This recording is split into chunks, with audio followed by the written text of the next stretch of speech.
आपको जो पहना है आप अपने मन के हिसाब से पहनते हैं और इस देश में वैसी आजादी है, तो फिर लड़कियों को क्यों ना आजादी होगी वो स्वेच्छा से हिजाब पहनना चाहती है? कोई बालिका स्वेच्छा से हिजाब नहीं पहनती है। क्या 3 तलाक की प्रथा का बालिकाएं स्वेच्छा से शिकायत करती थी क्या? थोड़ा पूछो था ना उन बेटियों से, उन बहनों से पूछो तो। मैंने तो लखनऊ में 3 तलाक की पीड़ित महिलाओं का सम्मेलन किया था। मैंने तो उनकी आंखों के आंसू को देखे हैं, उनके माता पिता भाई बहन की आंखों को देखे हैं जब बहनें मंच पे आकर अपनी बात कह रही थी। इस रूप से उनके पीछे बैठे हुए वहां पर सामने जो बैठी हुई मां, उनके किसी के पिता, किसी की मां, किसी का भाई आंसू बहा रहा था। जौनपुर की एक महिला ऐसी आई थी, 3 तलाक की पीड़ित थी और धन्यवाद देने के लिए आई थी कि मैं मोदी जी को धन्यवाद देती हूं कि उन्होंने 3 तलाक की कुप्रथा से मुक्ति दिलाई। बाद में मैंने पूछा कि कोई और बोलना चाहता है, 2 बालिकाएं और आई। मैंने कहा कौन है, तो उन्होंने बताया कि साहब जो सबसे पहली महिला बोली थी ना, हम उनकी बहनें हैं। तो मैंने कहा आपको क्या परेशानी है? उसने कहा हम दोनों बहनों ने शादी इसलिए नहीं की क्योंकि हमारी सबसे बड़ी बहन की शादी हुई थी, 3 तलाक के नाम पर उसको छोड़ दिया था उसके पति ने, उसका जीवन बर्बाद किया था, इसलिए हम अन्य बहनों ने शादी नहीं की। फिर कोई बेटी क्या 3 तलाक की कुप्रथा का समर्थन करती है क्या? व्यक्तिगत पहनावा व्यक्तिगत घर तक, बाजार तक, उसके व्यक्तिगत कार्य तक सीमित हो सकता है। हम सब तो सार्वजनिक जीवन में पहन रहे हैं ना सर, आप भी पहन रहे हैं। मैं पहन रहा हूं, मेरा लिबास है, लेकिन मैं उसको अपने कार्यालय पे थोपता नहीं हूं। क्या मैं अपने कार्यालय में सबको बोलूं क्या भगवा पहन के आओ? क्या मैं पार्टी में सबको बोल दूंगा? नहीं बोल सकता। हर एक को स्वतंत्रता होनी चाहिए और संस्था है तो संस्था का अपना अनुशासन होना चाहिए। क्या कोई हमारा पुलिसकर्मी बोलेगा साहब मैं तो जो है इस जाति का हूं, मैं इस मजहब का मानने वाला हूं, मैं क्यों पहनूंगा यूनिफॉर्म? तो चल गई फोर्स फिर तो। अनुशासन से संस्थाएं चलती हैं, देश संविधान से चलता है, शरीयत से नहीं चलता है, हमें समझना होगा। कि ओवैसी जी को आपने फील्ड किया क्या? वो बार-बार पूछते हैं, वो कहते हैं कि अब वो कह रहे हैं कि हिजाब इस देश की प्रधानमंत्री बनेगी। बार-बार जो पोलराइजेशन का एजेंडा है, ये सबका आरोप होता है एसपी का, उनका, कि बीजेपी ने उनको। श्रीमान ओवैसी से मैं केवल एक बात कहूंगा, बेटियों के स्वावलंबन की बात करना अच्छी बात है, महिलाओं के प्रति सम्मान का भाव व्यक्त करना अच्छी बात है, लेकिन उनको उतनी स्वतंत्रता भी दी जानी चाहिए।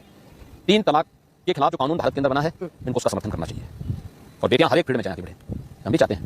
हम लोगों ने इस प्रकार के अवसर दिए भी, लेकिन इसके मार्ग में सबसे बड़ी बाधा इस देश का वो कठमुल्लापन है जिसका समर्थन ओवैसी जैसे लोग करते हैं। क्या है कठमुल्लापन? यही है अब सर जो आधी आबादी को शिमो का मांझा बच्चियों को पेरेंट्स घर से वापस स्कूल से वापस ले जा रहे हैं क्योंकि वो कह रहे हैं कि हिजाब नहीं तो एग्जाम नहीं, ठीक है हम ले जा रहे हैं वापस। तो ये नुकसान किसका होगा? मैं यही कह रहा हूं कि क्या इन बेटियों को स्वाधीनता के साथ जीने और आधी आबादी को आप उनके अधिकारों से वंचित कर देंगे? क्या आप तालिबानीकरण करना चाहते हैं पूरे देश का?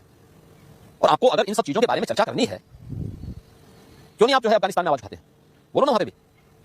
ये तो प्रत्यक्ष और अप्रत्यक्ष रूप से एक प्रकार की तालिबानीकरण का समर्थन करना है और ये स्वीकार हो सकता है। Strong words there from Yogi Adityanath, critical of the way the hijab row has played out, targeting Asaduddin Owaisi, who now joins me. I'm joined by Mr. Owaisi, the IMIM leader, who's also here in Lucknow campaigning in the UP elections. Mr. Owaisi, you've seen Yogi Adityanath targeting you in a way, suggesting that people like you do not allow free choice for women. Hijab is being worn out of coercion, not out of free choice. It is not about Sharia, cannot be about the Constitution. How do you respond? Well, first, I take strong objection to his word, Katmullah. It is an unparliamentary word. It does not befit sitting chief minister to speak in such a low language. But that is what we can expect from this chief minister, whose mindset is poisoned with hatred because of his ideology. And his ideology and his alma mater had predated Taliban more than 70 years ago. Now, as far as he talks about that he has a right to wear the clothes because it is his choice, I want to enlighten this chief minister of the biggest state of our country. He should go and read, or if he cannot read, he should ask his advisors, if they are learned, what is ICCPR, what is ICESR, and India has signed those international conventions which guarantee dignity, freedom of choice, and freedom of religion. Mr. Yogi Adityanath should go and read the constitution on which he took his oath. The preamble says one has the liberty of thought, expression, belief, faith, and worship. Expression includes my choice of clothes. I cannot be penalized for expression of my religion. Article 25, the chief minister should tell someone to read Ambedkar's constitution, Article 25. That is, I have the right to freedom of conscience. This is what Muslim girls are doing. They are saying we have the freedom of conscience. And he talks about Taliban. Who is stopping these girls from going to schools and colleges from studying? And what is happening in Afghanistan? The Taliban is not allowing the girls to go to schools and study. Now, this is what the chief minister is talking about. He talks about triple talaq. I am also opposed to triple talaq, but it is an obnoxious law which penalizes people's private lives. And I will not be listening to sermonizing and lecturing from a chief minister and from a society which is responsible for 1/3 of India's child brides and 84% of India's child marriages. Had they controlled this, I might have given a thought to listen to what the chief minister is saying. The chief minister does not know that I talk. Mr. Owaisi, with due regard, you're not answering the question I asked is, as is being suggested, the hijab is not being worn out of free choice by the women is one argument, and the second is that the Sharia cannot be above the Constitution. You can't turn to the Sharia and then say the Sharia will determine whether a woman wears a hijab. The Constitution is supreme. You refer to freedom of religion. The other side will refer to the right to education, right to equality. What equality? Where is the equality in this? You allowed different religious symbols, and people can wear and go to schools and colleges. You can allow a cross, you can allow a sindoor, you can allow a mangalsutra, you can allow dupatta, but you will not allow a girl wearing a hijab or niqab. Where is equality? Mr. Rajdeep Sardesai, read the Constitution of India. It is not formal equality, it is substantive equality. It is discrimination. It is violation of Article 21. And how do you assume that just because I wear a cap or my daughter wears a hijab or niqab, that they are not intellectually capable to make a choice? Who are you to decide? It is the Supreme Court of India put a summary judgment which said that you have no business whatsoever, whether you are the Prime Minister or the Chief Minister, to decide what I wear, what I eat. That is the Constitution. Freedom of choice is now the fundamental right. And you talk about Sharia. Religion is protected by the Constitution of India, which was made by Baba Sahib Ambedkar.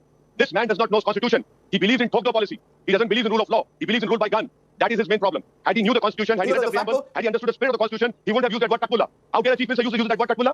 Is that his mindset? Is this how he wants to address the Muslims of Uttar Pradesh?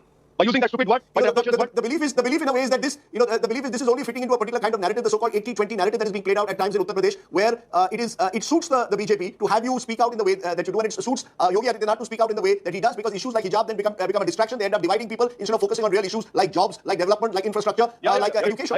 I agree with you. The liberals are the holy cows. The liberals are the holy cows, and they have no guts to stop BJP in 2014, in 2017, in 2019. It is because of this issue only, is it? Where are the liberals going? Why have the liberals forgotten that I have the right to wear my clothes? And who's deviating? It is the BJP, please understand, don't walk in that trap. Those 6 Muslim girls have been wearing hijab for a long time. It is the BJP government which wants to completely turn India into a Hindu Rashtra and a fascist state. They make a law which ensures that those 6 girls do not wear a hijab and come to school. You even violate the interim order. It is the BJP who's doing it.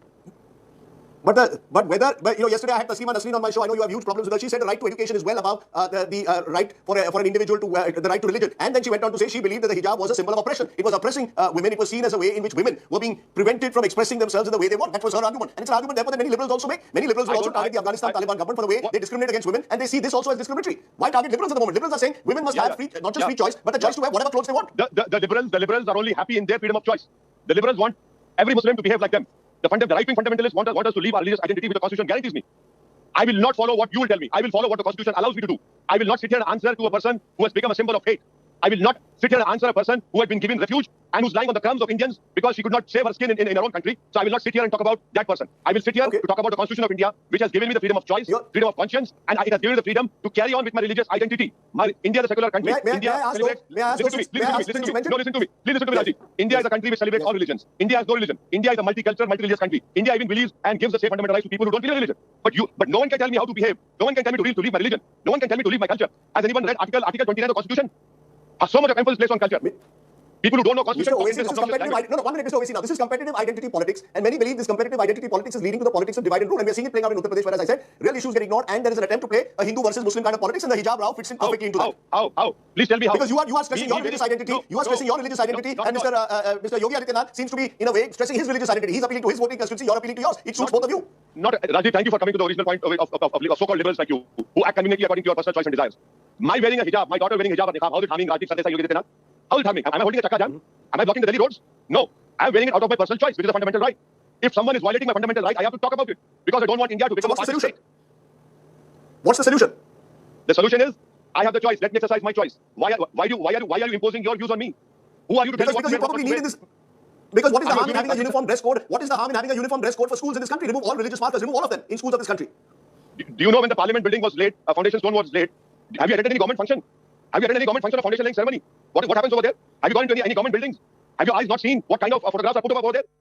Please don't tell me all this thing. I know the reality. What is the reality? You talk about uniform. Where is the uniform in Karnataka? That is what the court is going to decide. That CDC committee does not prescribe the uniform. And even if I wear a uniform, are you going to say that no religious symbols will be allowed? As Rajdeep Sardesai and the UP Chief Minister read the CSDS survey of 2016, more than 70% of Hindus have no objection in Muslims wearing hijab and niqab. That is the reality of our country. Mr. Yogi Adityanath does not represent the Hindus of this country. The CSDS data is very clear. More than 70% of Hindus have no objection at all. I salute to those Hindus who have no objection about Muslim women wearing hijab and niqab. Do you represent the bulk of the Muslims? Just as you say Yogi Adityanath does not represent the bulk of the Hindus, do you represent the bulk of Muslims, you believe? I represent the bulk of Indians who believe in the Constitution of India. I represent the whole of the bulk of Indians who believe in rule of law. I represent the people who does not want this country to turn into a fascist and a bureaucratic state. I represent people who believe in diversity, pluralism. I represent those people who believe in freedom of choice. I represent those people who do not want any imposition on me, whether by so-called liberals or by all these right-wing fundamentalist elements. I want to live my life as I want to live. No one can force me to do, because India as a country has a constitution. We have signed the International Convention of ICCPR, ICSER. Why have you forgotten this? What about Article 29? What about right to life? Okay. What about discrimination? Article 15. This is what I represent. Okay, you've given your viewpoint very clearly. You've expressed why you are so angry over what you've seen happening in Karnataka, and I know that you're pitching it here in Uttar Pradesh as well. Yogi Adityanath versus Asaduddin Owaisi, one of the various sub-narratives playing out here in the elections of Uttar Pradesh. I appreciate your joining me.